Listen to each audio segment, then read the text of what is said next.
She said his name like a warning, like a memory he didn't want. In the noise of a bright Boston street, a trembling girl broke through the billionaire's carefully crafted world with a single breath. Her voice carried fear, truth, and recognition, the kind that could unravel everything he spent a lifetime burying. As she revealed fragments of a past he tried to forget, Adam felt the ground beneath him shift in ways money couldn't control.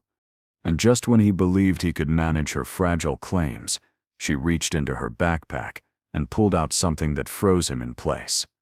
Adam Caldwell never stopped for anyone on a weekday morning. His routine was clockwork: the sleek, black SUV door, the polished marble lobby, the elevator ride to the 47th floor. Nothing broke its rhythm. Nothing pierced its precision. But that morning, as sunlight spilled across Boston's financial district, a single voice sliced through the unbending order of his life. Adam Caldwell, please. It wasn't the words that stopped him. It was the way they were spoken, trembling, strained, and strangely familiar. He turned. A girl stood several feet behind him, small-framed, her shoulders hunched beneath a faded hoodie that looked 2 winters too old. Her sneakers were torn at the edges, one lace dragging against the concrete. She couldn't have been more than 16. Yet her eyes, God, there was something in them, something that reached backward, down a corridor of years Adam had sealed shut. Crowds moved around her, annoyed at her stillness. Cars hissed by. A construction drill hammered in the distance, but Adam heard none of it. He heard only the quiet panic in the girl's breath as she stepped closer. Please, she said again, softer this time. I need to talk to you. Adam's security detail moved instantly, forming a subtle arc around him, but he raised a hand. Something about her tone had threaded itself into him, tightening. What's your name? He asked. The girl hesitated, fingers twitching around the strap of her backpack.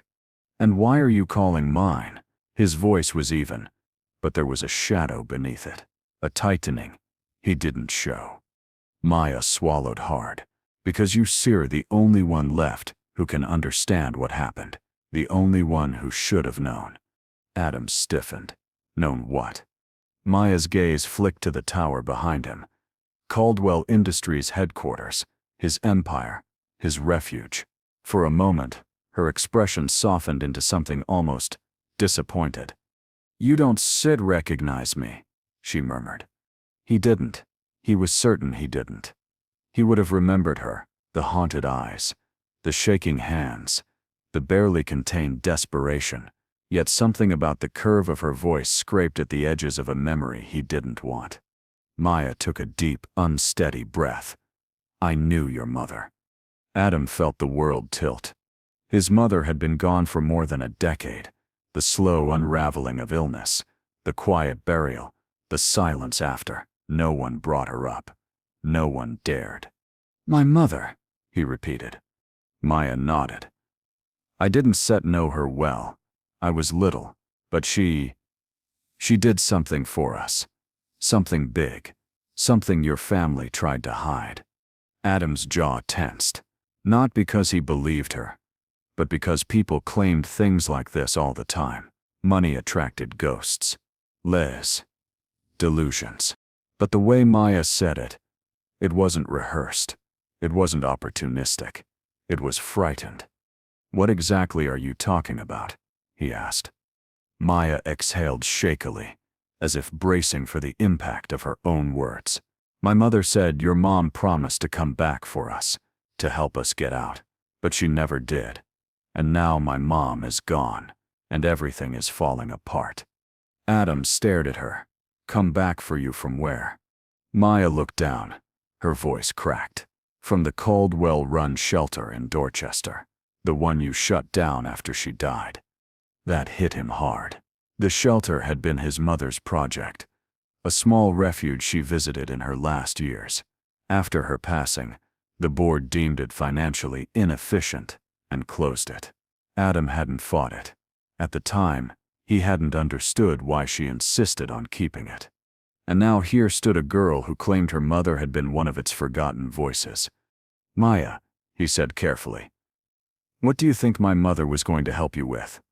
Maya blinked quickly, fighting tears. "A file," she whispered.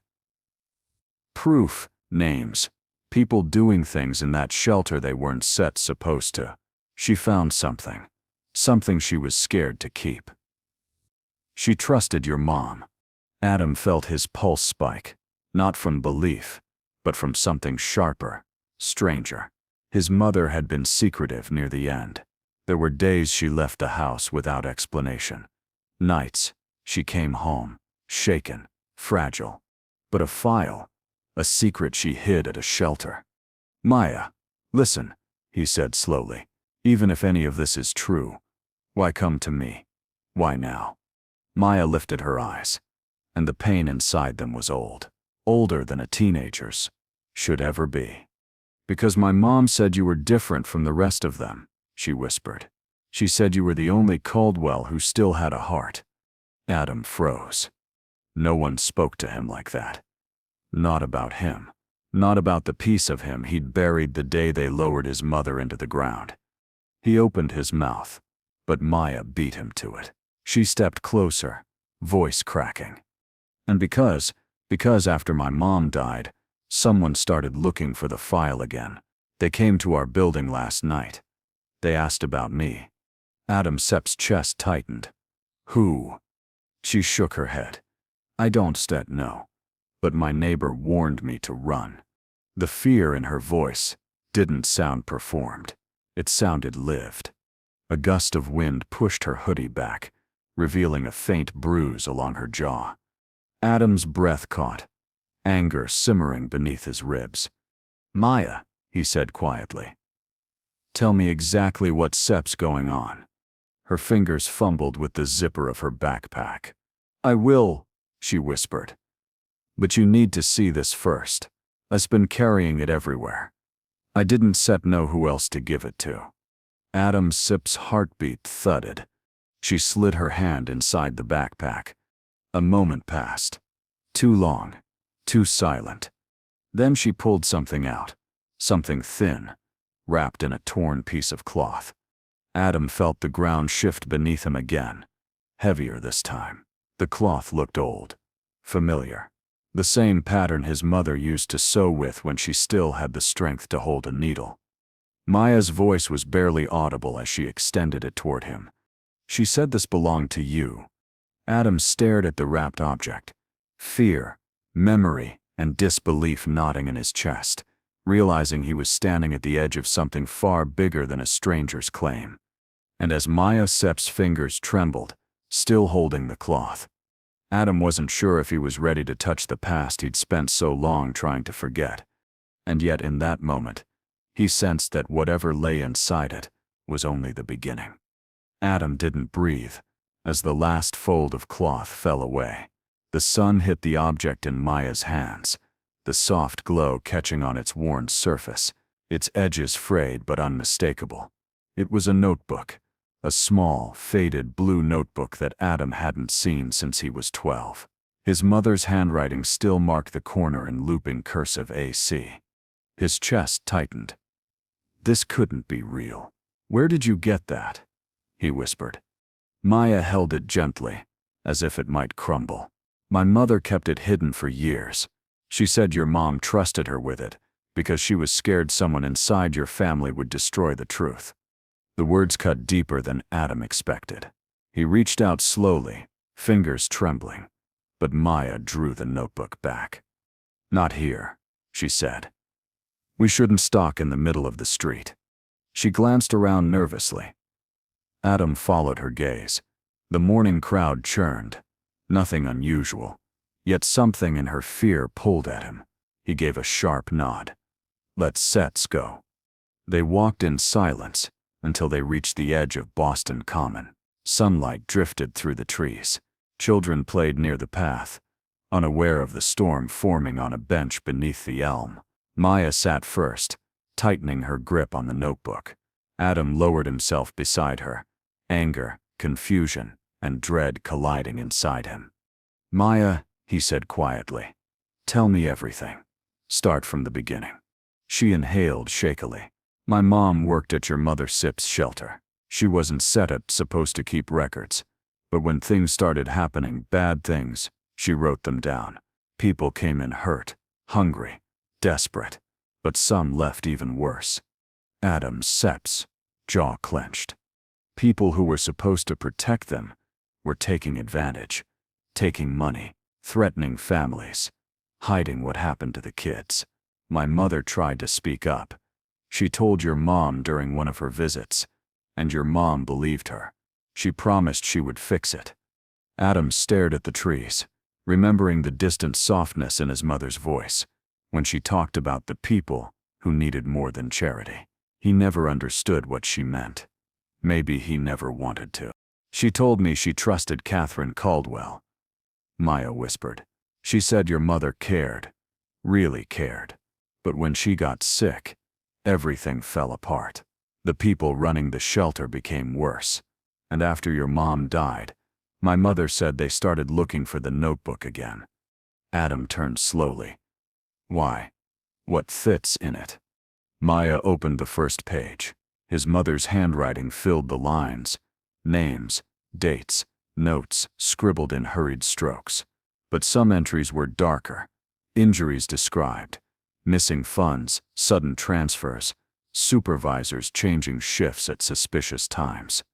Adam felt cold. She knew all of this? She wrote it down? Yes. And my mother added to it. She wrote down everything she saw, everything she survived. Maya flipped to the back, showing pages in a different script, messier, shakier, her mother's handwriting. She was afraid to go public. She always said people like us don't win against people like you. Adam winced. But she also said, Maya continued softly, that you weren't like the others. She said you were your mother Sit's son. Adam swallowed hard. Why didn't she come to me? She tried. Maya whispered. 3 times. But your office turned her away. She got letters telling her the matter had been closed. Then the shelter was shut down. And she realized she didn't have anyone left. The words hit him like iron. His office. His signature on the closure. His ignorance weaponized without him knowing. Your mother gave her the notebook the last time they saw each other, Maya said. She said if anything ever happened, this notebook would protect us. Adam stared at the blue cover. And did it? Maya looked away. My mother died scared. She hid the notebook under the floorboard in our apartment. She told me to run if anyone ever asked about it. Anger rose in Adam Sip's chest. Anger at the people who hurt Maya Sip's mother. Anger at the machine bearing his family Sip's name. Anger at himself. Maya, Sip so sorry. I don't need sorry, she said, voice breaking. I need help, because someone has been following me since the night she died. They want this notebook, and they want stop. Adam straightened. You start safe with me. But even as he spoke, Maya Sip's eyes widened. No, she whispered sharply. Donna's turn around. Adam froze. He sits here. Maya breathed. Across the street. The man who came to our building. Adam didn't move. The sounds of the park grew louder. The wind in the trees. A dog barking. Children laughing. And beneath it all, Maya's trembling breath. Describe him, Adam murmured. Gray jacket. Black cap. He followed me yesterday. I saw him outside the bus stop this morning. He was waiting. Adam's pulse quickened. He kept his gaze forward. But in the corner of his eye he saw a figure leaning against a street lamp, half hidden by the flow of pedestrians. Watching, not moving. Maya, he said slowly. Listen to me. You are going to hand me the notebook. Then you are going to walk with me to my car. We head somewhere safe. Maya shook her head. He's septo follow. He always follows. And I'll handle him. You don't understand, she whispered. Panic rising. They scepter not just after the notebook. They scepter after anyone who knows what sep's in it. Adam looked at her. Truly looked. The bruise on her jaw. The bruise on her jaw. The shadows under her eyes. The weight no 16-year-old should carry. Maya, you're not alone anymore. For the first time, her eyes softened. But only for a heartbeat. Because the man across the street stepped forward. Maya Sip's voice dropped to a trembling whisper. Adam, it's already too late. Adam turned then, just enough to meet the gaze of the man watching them, a gaze that held no hesitation, no fear, and no intention of letting them leave the park alive. And in that suspended moment, Adam realized the truth. Whatever he chose next would change both of their lives forever.